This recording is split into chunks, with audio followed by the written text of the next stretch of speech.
Hello everyone, welcome back to the channel. चलिए आज देखते हैं मार्केट ने कैसा मूव किया था। हमने ये जो कल एक्सपेक्ट किया था उसके अकॉर्डिंग मार्केट मूव किया या कुछ अलग किया, और मैंने कहाँ ट्रेड्स लिए। अब मार्केट से क्या एक्सपेक्टेशन है हमारी कल के लिए। कल हमने डिस्कस किया था कि मार्केट का जो ये लेवल है, दिस इज़ द लेवल जो 35,800 के आसपास का लेवल है, ये एक स्ट्रॉन्ग रेजिस्टेंस की तरह काम करेगा। अगर ये गैप अप ओपन होता है देन हम आगे के टारगेट को एक्सपेक्ट कर सकते हैं। बट अगर ये इस रेंज में कहीं पर ओपन होता है विच इज़ 35,800 से लेके 35,400 के बीच में कहीं पर भी ओपन होता है, तो हम एक रेंज्ड मार्केट इसी रेंज के बीच में हम एक्सपायरी एक्सपेक्ट करेंगे। सुबह मार्केट ओपन हुआ, उसने बड़े ही आराम से इस लेवल पे ओपनिंग दी। हालांकि प्री ओपनिंग पे इस लेवल के नीचे था, तो मुझे लगा कि हाँ ये अब आज जो है हमारी जो प्लान था वो ये था कि अगर इसके नीचे होगा हम रीटेस्ट का वेट करेंगे और then will go for a short. But हुआ क्या, जैसे ही मार्केट ओपन हुआ इसने इसके ऊपर फर्स्ट कैंडल 3 मिनट्स ने क्लोजिंग दे दी। अब उस टाइम पे हमें पता था कि यहाँ पे मैंने कल यही पॉइंट कहा था कि अगर आपका मार्केट इसी रेंज के बीच में होता है तो आप सेफर साइड 35,900 की कॉल को शॉर्ट कर सकते हैं। That's what I did. यहाँ पे जब ये इस लेवल पर आया कहीं पर और यहाँ पर इसने जब प्राइस एक्शन दिखाया, लेट मी शो यू मैंने क्या देख के यहाँ पे शॉर्ट किया था। ये इस लेवल पे यहाँ पे ओपनिंग थी इसकी आज के मार्केट की, इसने एक big green candle the. That's not a problem, क्योंकि ऊपर एक रेजिस्टेंस था बहुत ही स्ट्रॉन्ग। हमने फिर देखा यहाँ पे इसने एक नीचे कैंडल दी, बट मैंने शॉर्ट नहीं किया वहाँ भी। फिर इसने इंडिसीजन कैंडल दी, फिर ये ऊपर गया। फिर जब इसने यहाँ पे कैंडल्स देनी शुरू करी, so I was looking for a buy if अगर ये इस कैंडल जो ये रिजेक्शन था टॉप से, इसके ऊपर अगर ये एक बार भी क्लोजिंग देने की कोशिश करता और यहाँ पे अगर इसकी क्लोजिंग होती तो मैं एक बहुत छोटे स्टॉप लॉस के साथ बुलिश ट्रेड के लिए एंटर कर जाता। बट दैट्स व्हाट हैपेंड कि यहाँ पे इसने ये जो रिजेक्शन था इसको फुल्ली रिस्पेक्ट किया और इसके ऊपर इस पॉइंट के ऊपर इसने कभी क्लोजिंग दी ही नहीं। तो ये समझ में आ गया कि मार्केट में ये रेजिस्टेंस अभी भी रिस्पेक्ट हो रहा है डिस्पाइट ऑफ ये कि इतनी बड़ी बुलिश कैंडल थी। उसके बाद मैंने इस कैंडल पे कहीं पे शॉर्ट कर दिया। यहाँ पे मैंने शॉर्ट कर दिया, मेरा स्टॉप लॉस ऑब्वियसली काफ़ी कम था। अराउंड 35,900 की कॉल को मैंने 59 रुपीज़ के आसपास शॉर्ट किया था। उसके बाद आई होल्डेड दिस, और जो मेरे सिस्टम है उसके सिग्नल्स भी मुझे इस पॉइंट पे कहीं पे मिल गए थे। यहाँ पे सिग्नल मिले थे और ये एक और अपॉर्चुनिटी थी शॉर्ट करने के लिए, एग्रेसिव शॉर्ट या एग्रेसिव पुट बाइंग के लिए। बट मैंने किया नहीं बिकॉज मैं ऑलरेडी ट्रेड में था और ट्रेड सक्सेसफुली चलता रहा। ये एक सपोर्ट था जो हमने कल बात करी थी, उसको इसने ब्रेक कर दिया। ये नेक्स्ट एंट्री हो सकती थी बट मैंने नहीं लिया। टू बी फ्रैंक, मैंने सिर्फ एक ही एंट्री ली थी सुबह और उसी को मैंने कैरी किया समवॉट यहाँ तक। उसके बाद ये फिर विदाउट एनी मेजर रेजिस्टेंस ये स्मूथली नीचे आता गया। जो हमारा कल का डिस्कशन था वो ये था कि 35,400 will work as a strong support, but that didn't happen. यहाँ पे अराउंड जब ये 12:30 बजे के आसपास यहाँ पे वो वर्क कर रहा था, उस टाइम पर मुझे एक्सपेक्टेड था कि बीइंग एक्सपायरी इसको और ज़्यादा नीचे नहीं जाना चाहिए, यहीं कहीं पे इसको थोड़ा कंसोलिडेट करके और क्लोज़ करना चाहिए। बट उसके बाद जब ये रेड कैंडल्स बननी शुरू हुई then I was little sceptical कि ये लेवल भी आज डिफेंड कर पाएंगे।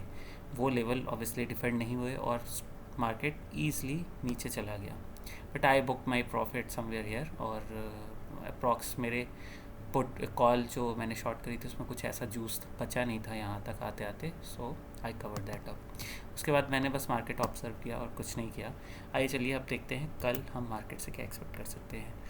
मार्केट अभी आज एक ट्रेंडी डे हो गया एक्सपायरी में। यूजुअली पिछले कुछ टाइम से होता आया है कभी कभी, बट यूजुअली एक्सपायरी में ऐसा नहीं होता है। ये एक्सपायरी का पैटर्न नहीं रहा है, बट अब इसमें कुछ चेंजेस देखने को मिलते हैं। फ़िलहाल अब अगर कल मार्केट यहाँ इसी रेंज पे ओपन होता है, अगेन एक सिंपल सा ही लॉजिक है, अगर एक दिन रैली चल चुकी है तो आप नेक्स्ट डे उस रैली का कंटिन्यूएशन एक्सपेक्ट मत करिए। वहाँ पे आप थोड़ा कंसोलिडेशन एक्सपेक्ट करिए, ये नहीं कि इतनी अच्छी रैली गई है और ठीक है कल भी बेरिश होगा तो आप आ गए। या फिर आप ऐसा भी एक्सपेक्ट मत करिए कि ये इतना ज़्यादा नीचे आ गया, कल ये बहुत बुलिश होगा, इसे कवर करेगा, ऐसा भी एक्सपेक्ट मत करिए। ऐसा होता है बहुत बहुत कम होता है, हमें ट्रेडिंग में प्रोबेबिलिटी पे काम करना है। अब अगेन हमारे पास 3 सिनेरियोज हैं कल के लिए। कल के लिए अगर market, this is what my planning is, ये एक स्ट्रॉन्ग ट्रेंड लाइन बन रही है, आरडी चार्ट पे हम देख रहे हैं ये ऊपर का चैनल है, वहाँ तक अभी पहुँचा नहीं है, that channel is still valid. अब अगर कल मार्केट इस रेंज के बीच में ओपन होता है विच इज़ 35,000 से लेके 35,400, यहाँ पर I am expecting a sideways market, because यहाँ पे कोई ट्रेंड की डायरेक्शन मुझे दिखती नहीं है। अगर आप ऑप्शन सेलर हैं तो आप यहाँ से ऊपर से एक कॉल शॉर्ट कर दीजिए, नीचे से एक पुट शॉर्ट कर दीजिए और प्रीमियम खाइए दिन भर। अगर ये बीच में ओपन होता है और शुरू के 15 मिनट की कैंडल, एक या दो कैंडल आपको ऐसे दिख रही हैं कि कोई बहुत ज़्यादा उनमें पोटेंशियल या कोई मोमेंटम नहीं दिख रहा, तो आप एक साइडवेज मार्केट कल एक्सपेक्ट कर सकते हैं, which is the most probable case जो कल हो सकता है। यहाँ पे आप साइडवेज मार्केट है, आप चाहे तो सपोर्ट रेजिस्टेंस प्ले करके कॉल पुट बाय करिए। One sided direction I don't think कोई बहुत तेज़ी से कोई वन साइडेड डायरेक्शन आएगी। ये हो सकता है कि ये यहाँ पर आए, आप यहाँ से एक पुट बाय करके नीचे का वेट करिए, फिर कॉल बाय करके ऊपर का करिए। यही सब चलता रहेगा जब तक ये रेंज नैरो नहीं हो जाती, अगर ये साइडवेज मार्केट में है तो। दूसरी पॉसिबिलिटी वो ये है, जिसके मुझे चांसेस, बीच में खुलने के चांसेस मुझे अच्छे लग रहे हैं। यू कैन से अगर 100% में बात करें तो 30 to 40% इसका चांस है। गैप अप अगर खुलता है, गैप अप खुलने के केस में आप, what I will do, I will go for a buying. कोई मुझे सेकेंड कन्फर्मेशन की ज़रूरत नहीं है उस केस में। उसका मतलब सीधा सीधा ये है, एक लॉन्ग ट्रेंड था, उसको वो स्ट्रेच्ड हुआ, थोड़ा कंसोलिडेट किया और वो लॉन्ग ट्रेंड कंटिन्यू करना चाहता था, but somehow this happened. But अगर इसके ऊपर ओपन होता है मार्केट, दैट मीन्स कि पुल्स आर देयर और वो इस लेवल, इस जोन को एक्सेप्ट करेंगे ही नहीं। आप सुबह सुबह आप बाइंग के लिए बिल्कुल अटेम्प्ट कर सकते हैं। ये मेरी स्ट्रेटजी होगी, आप अपना देख लीजिए। इस पॉइंट के ऊपर I will go for a buying without any second confirmation. Similarly अगर इस लेवल के नीचे ओपन होता है, सी ये ट्रेंड लाइन ब्रेक कर रहा है, अगर 5 मिनट्स में भी ब्रेक कर रहा है, आई वॉन्ट गो शॉर्ट, क्योंकि वो एक फॉल्स ब्रेकआउट हो सकता है।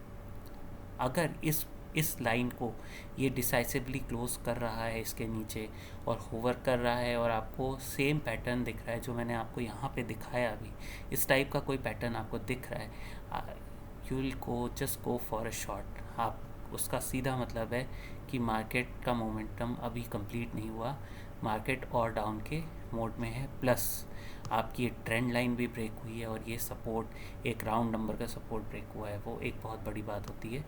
तो इसके नीचे एक बहुत स्ट्रॉन्ग डाउनवर्ड मोमेंटम है।